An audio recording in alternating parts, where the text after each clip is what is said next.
Good morning, everyone. I'm excited to welcome you all today.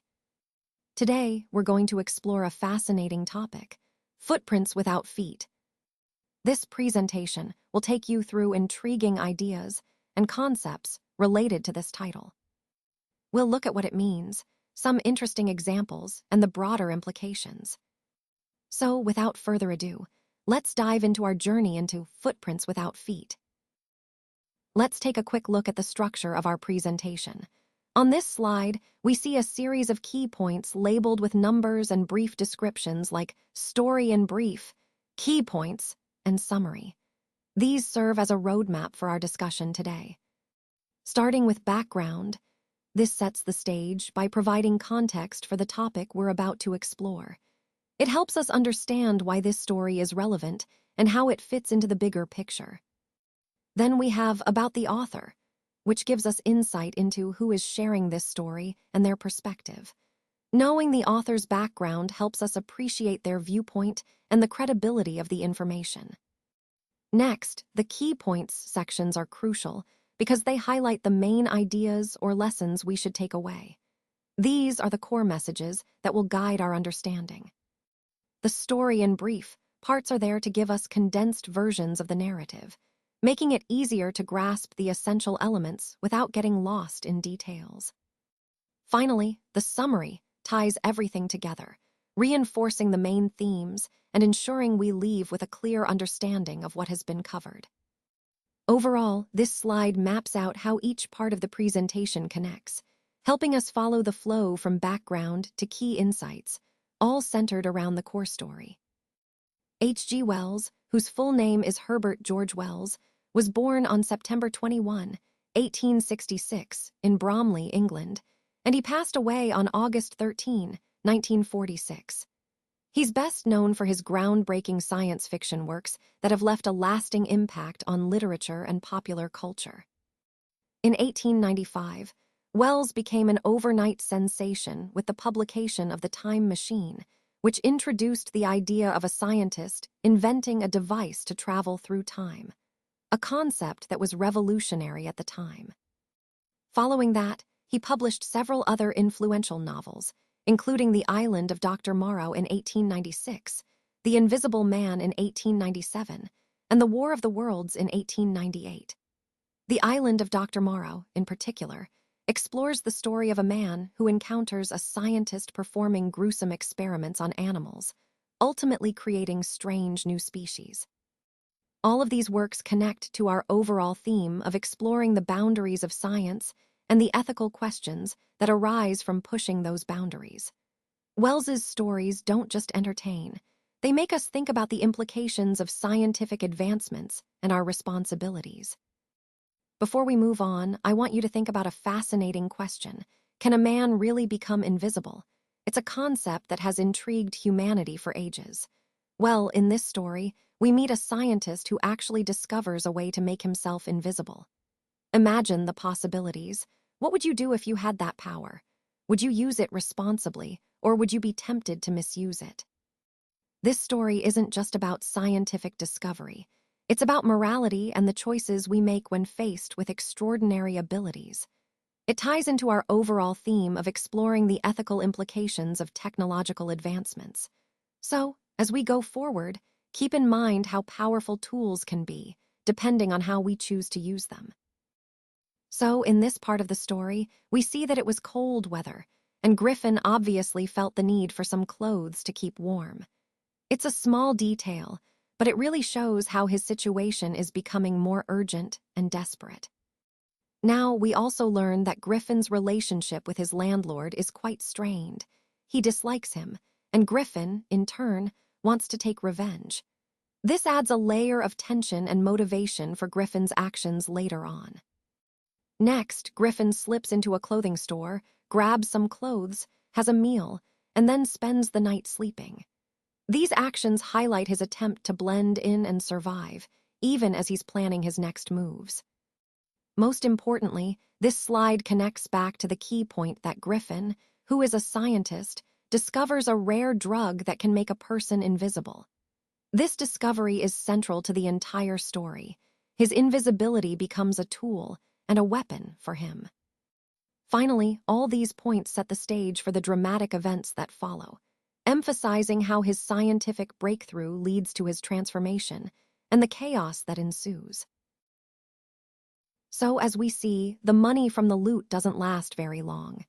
The scientist, or the character in question, has to resort to stealing again, this time from a clergyman's desk, to pay his rent.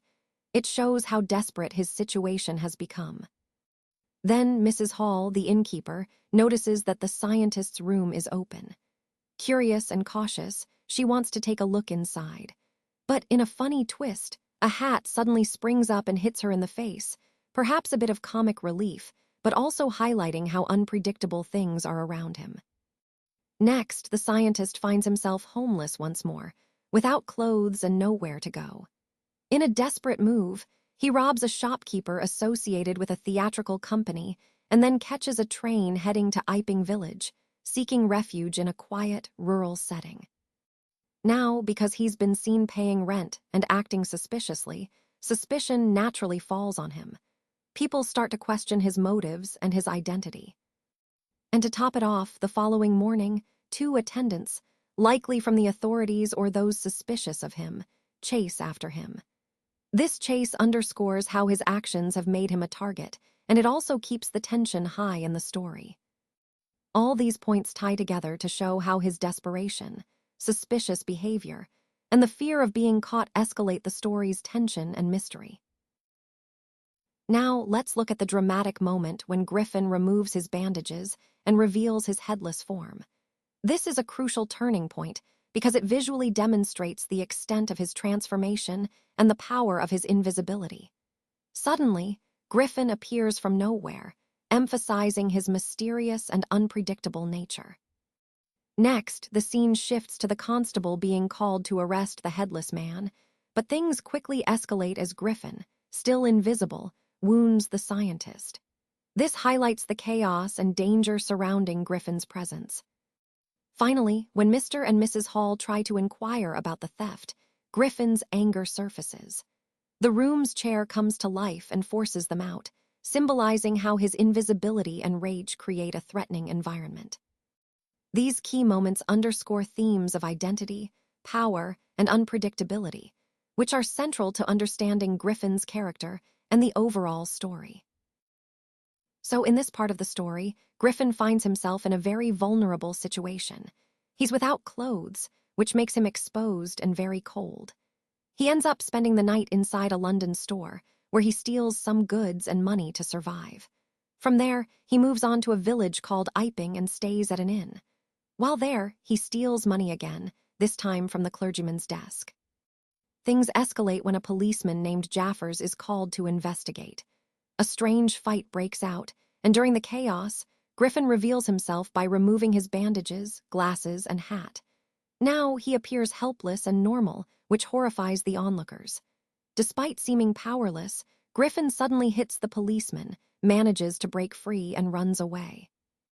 This scene highlights Griffin's desperate attempts to survive and the danger of his invisibility. It also underscores the theme of how power and vulnerability can shift unexpectedly, adding tension to his story. Remember, Griffin's journey is about the consequences of his scientific discovery, how it transforms him from an admired scientist into someone feared and hunted. So, in his quest for revenge, Griffin took a drastic step and set fire to his own house. Then, he swallowed the special drug he had discovered and removed his clothes to become invisible. This transformation turned him into a sort of wandering, invisible figure on the streets. Interestingly, even as a homeless wanderer, his invisibility made it easy for him to escape from those who might have caught him. Now here's a fascinating detail. At one point, Griffin accidentally stepped into some mud, which left footprints behind. These footprints were crucial because they betrayed his invisibility, especially in the busy streets of London. 2 boys, noticing these fresh footprints, realized they belonged to an invisible man, namely Griffin. This discovery is significant because it shows how Griffin's scientific breakthrough, the ability to become invisible, also created new challenges. His landlord, for example, disliked him and tried to reject him, which adds tension to his story. Overall, this brief summary highlights how Griffin's experiments with invisibility led to both incredible power and unintended consequences, shaping his story within the larger narrative of scientific discovery and its moral implications. Now, let's look at what happened in the next part of his journey. He was in the restaurant kitchen enjoying a meal when he suddenly fell asleep on a pile of quilts. He woke up late in the morning, probably startled, and then the store attendants quickly spotted him. They tried to chase him, but he managed to escape by removing his clothes, which helped him hide and get away. After that, he entered a theatrical company, where he dressed up again, blending into the crowd. Using this disguise, he looted some money from the shopkeeper. He then wandered through the streets of London, facing the cold weather and feeling the urgent need for proper clothes and food. To stay warm, he slipped inside a large London store and fitted himself out with warm clothes. Soon, with shoes, an overcoat, and a wide-brimmed hat, he transformed into a fully dressed and visible person. This series of events highlights how he continually adapted and used disguises to survive and move around undetected, which ties into the broader theme of his resourcefulness and resilience. Now, in this part of the story, the bedroom chair suddenly comes to life and pushes the innkeeper and his wife right out of the room. It's quite startling to see in the story how inanimate objects, like furniture, become animated with a mind of their own. After some time, Mr. and Mrs. Hall decide to check Mr. Hall's room again because they notice the door is open. When they step inside, they find nobody there. But what's really remarkable is that the chair and other items in the room have also become alive. For example, the hat lying on the bedpost suddenly leaps up and hits the landlady right in the face. This scene highlights the desire of the invisible man to live freely, without anyone bothering him or trying to capture him. To escape any further trouble, he takes a train to Iping Village and rents a room at the local inn. However, the money he stole from his earlier loot doesn't last forever. Eventually, he's forced to resort to robbing a clergyman again to get more money. What we see here is a pattern of his actions, his need for freedom and his willingness to continue stealing to sustain that freedom. It underscores the ongoing struggle between his desire for independence and the consequences of his secret life. So the village constable was called, but before he arrived, Mrs. Hall decided to take matters into her own hands. She approached the scientist directly and asked him how he managed to come out of an empty room and then enter a locked one. Naturally, this put him on the spot.